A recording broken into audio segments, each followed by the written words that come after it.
right. So any other fees that we didn't talk about? Is there a fee for a realtor?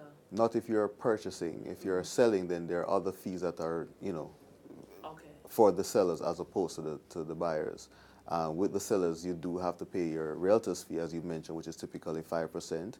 You still have to pay your attorney's fee. You have your transfer tax, which is solely borne by the seller. And you have stamp duty, which is 50% of the overall. So the stamp duty is shared between purchaser and the seller. When you say 50% of the overall. The transfer tax in itself, no, it's 5%, right? Okay. And you have to share that between purchaser and seller. Right. All right. Now, moving away from the first time buyer, I'm looking for investment property. How can you walk me through what I should look for? What's happening now in Jamaica? Well, typically you're going to be ultimately looking for the best return on your investment. And if you're going to the bank and you lodge some money, you're getting 5% per annum. If you invest in real estate and you can supersede that 5%, then obviously your choice is a no-brainer. So you'd want to look and see what is the return on your investment, the rental, if you're going to be renting it out, and your capital gain down the road. All right, hold on. How do I calculate my return on investment? How do I know what is a capital gain?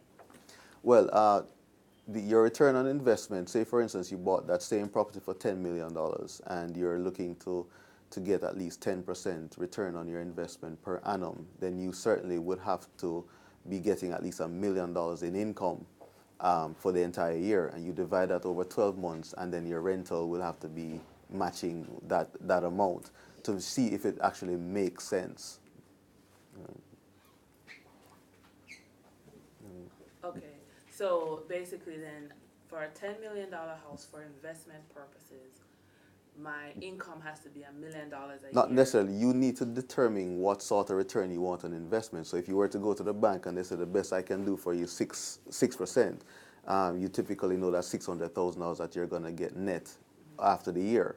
If you want a little bit more than that and you say, let me look into real estate and I can get 7.5, then you can go and look for $750,000 a return on your investment, and you divide that by 12 months and see whether or not the expenses and the income from the rental will net you that 750 over the year, and that will determine whether or not you put your money in the bank or you go into real estate. Now, real estate increases in value. So after probably a 5-year period, that $10 million property may now be valued at 11 or 11.5. Therefore, not just your annual returns, but now you're looking at increased value in your property. That's capital.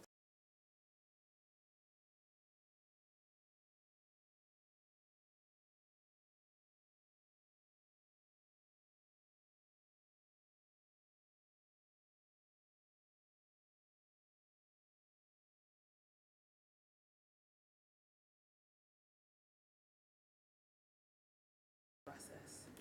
Well, firstly, you want to contact a realtor and have them do the search.